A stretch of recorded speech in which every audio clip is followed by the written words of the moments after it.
So now if we look at this nice question 3, they say to us, we are given the geometric series. So it's 3, 6, 12, all the way up until the last term. Right. Now they say to us, please write down the general term for this series. And then next we need to find the values of k such that the sum of a certain series from p equals 1 to p equals k is 98,301. Okay, fine. So for this one, we just need to go to the whiteboard and we should be able to kill it nicely.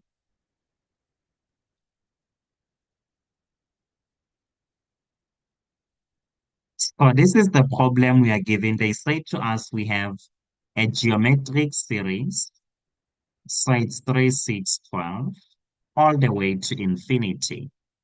And they're saying to us, please write down the general term for this series. Well, even though it's 1 mark, we are still going to follow the normal procedure for finding the nth term.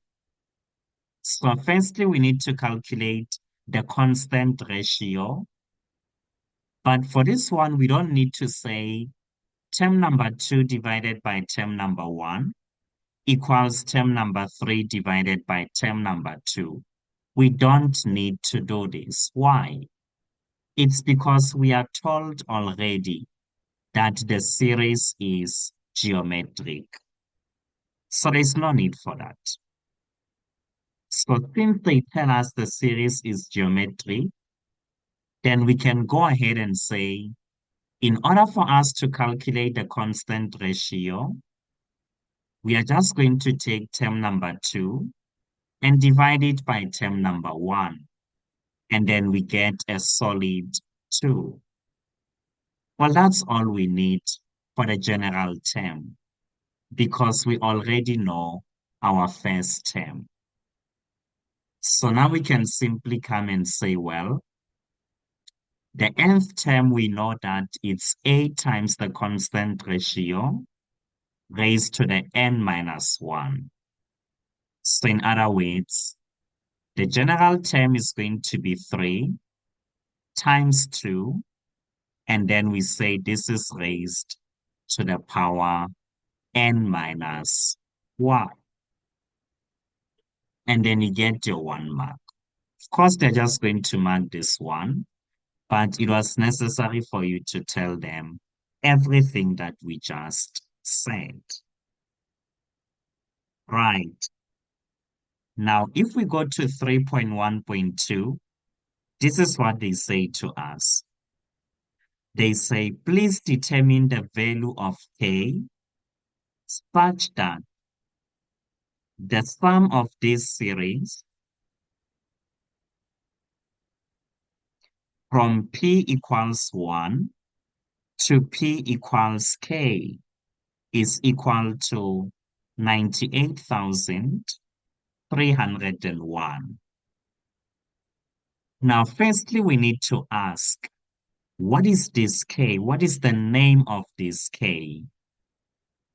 Well, in this case, k is going to be the number of terms of this series. How do we see that k is the number of terms? That's if and only if we begin at p equals 1. But if we begin at p equals 2, for instance, or p equals 0, then k was not going to be the number of terms.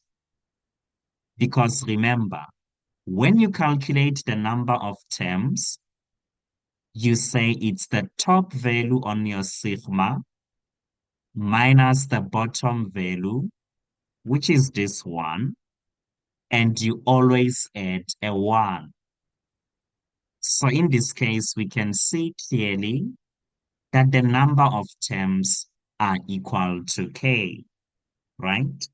Very important. Only if we begin at p equals 1 or whatever equals 1. Very important. Okay, fine. So now we know that k is the number of terms, but now we understand that the first thing we must do is to expand this series so as to generate the first three terms, right? So this is us expanding the series. We say we have 3 over 2, and this is multiplied by 2 into, not really into, to the power 1. And then you still have 3 over 2 into 2 squared. And then you say 3 into 3 over 2. And then you say 2 cubed. And you show us that this is going to be added. You're going to add all the terms in between up until we substitute P equals K. It's very important for you to show this part. Please show this part. Don't just show the first three terms and say it goes all the way to infinity. It's not going to infinity. It's going up until the last term, which we obtain by substituting P equals K. Very important. Okay, fine. So now we can go ahead and simplify. So, well, 3 over 2 times 2, we get a solid 3. And then if you say 2 squared, you get a 4. And 4 divided by 2, you get a 2 times 3. It's 6. But seems like it's still the same series after all. And if you say 2 cubed, you get an 8. 8 divided by 2, you get a 4. And 4 by 3 is 12. Well, it's the same series. But then for this one, unfortunately, you can only write it as it is like that. But maybe you can say it's 3 times 2 to the k divided by 2. But you can't do anything to that one. So now we see clearly we are still dealing with the same series. So now we can go to our formula, right? So we know that it's a geometric series. So this is how we state the formula for calculating the number of terms of a geometric series. So this is what we say. Now it is given to us that the sum of this number of terms is this much, right? And the first term is also given to us as 3. The constant ratio we calculated, we got it to be 2. And the number of terms is k. You can also use n. It's perfectly fine. And then conclude at the end. Say, therefore, k equals this. But it's also nice if you substitute k right away. So this is what you have. And of course, this is divided by 2 minus 1. So what?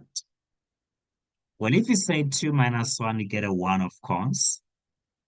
And the easiest thing to do from this point, because this is the point you reach, you get 3 into 2 to the power k minus 1, right?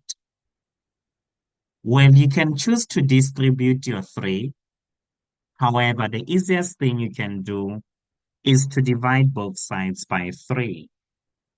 That's the easiest thing you can do. So when you divide both sides by 3, you get 2 to the power k minus 1, which is equal to 32,767. And if you take this one to the right-hand side, it becomes positive. So it means 2 to the power k equals 32,768. Now the question is, how then do we solve for k? at this point? Well, now we can see that this is an exponential equation. And in order for us to solve an exponential equation, they taught us in grade 1 that we need to make sure that the bases are the same. So that if the bases are the same, we equate the exponents. So we are going to try and see if we can write 32,768 in exponential form. And as a matter of fact, we can. So it's just going to be 2 to the power 15 if you press it into your calculator, of course. So now the bases are happy. Then what follows is to happify the exponents. Because they taught us in grade 1 that if the bases are the same, then we are simply going to equate the exponents. So this is the value of A. But the most important thing was not the mathematics behind. It was just to understand what is K. K is the number of terms. And when is K the number of terms? If and only if we begin at 1. If we begin at 0 or at 2 or whatever, then it's not going to be the number of terms. You are firstly going to find the number of terms. And then maybe use the fact that the number of terms is K plus 1, or whatever it is that you will get from your sigma notation. So if we look at 3.2, so here we are given a number of conditions. So we are going to use this number of conditions in order to answer what the question is asking from us. So here they say to us a geometric sequence and an arithmetic sequence have the same first term. Okay. Then they say to us the common ratio of the geometric sequence is 1/3. The common difference of the arithmetic sequence is 3. And this is the most important statement.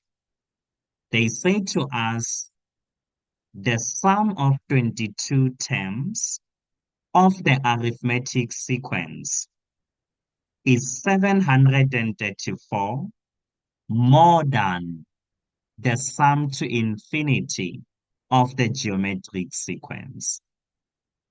And the key phrase here is more than. What is the meaning of more than? Sibongile is 2 years more than, older than Katleho, for instance. Do you see that? It means if Sibongile is 17 years, then Katleho is going to be 15, because the age of Sibongile is 2 years more than that of Katleho, which means the sum of the 22 terms of an arithmetic sequence is equal to 734 plus the sum to infinity of the geometric sequence. That's the meaning of the phrase more than. Okay, fine. So what is the question saying then? Well, the question is asking for the value of the first term. So let's go ahead and find the value of the first term.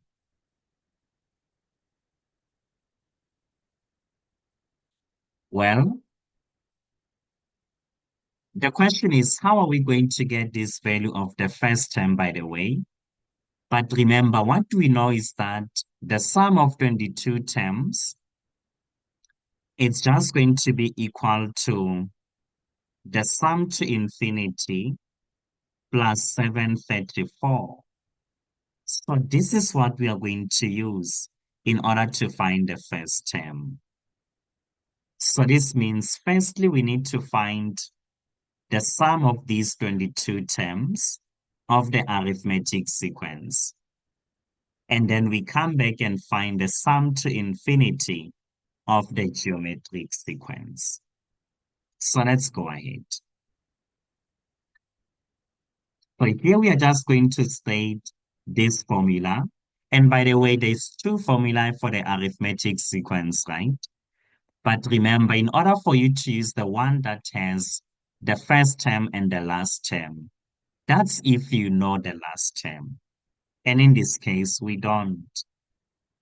So we are just going to use n over 2 into 2a plus n minus 1 times d. And then for the sum to infinity, we use the fact that it depends only on the first term and the constant ratio. But remember, we are trying to find the sum of 22 terms. So this is what we say. We don't know what is the first term, right? So we can just let it to be A. It's what we are looking for. The number of terms, we see that it's 22. And for this linear pattern, for this arithmetic, they said to us the constant difference is 3. So now we simplify this. 22 divided by 2, well, it's a solid 11. And we have 2a. 22 minus 1, it's 21. And 21 by 3, well, it's just going to be 63. So this is what we have. And simplifying this further by distributing the 11, we get 22a. And if you say 63 by 11, you get 693. So this is the sum of the 22 terms. Now it's time to find the sum to infinity. The first term is unknown, so it's a. But the constant ratio is 1 over 3. So this is what we say. But then if you say 1 minus 1 over 3, you get 2 over 3, right? But then mathematics says no. We can't have division dividing another division. What is this? This is horrible in maths. We hate it.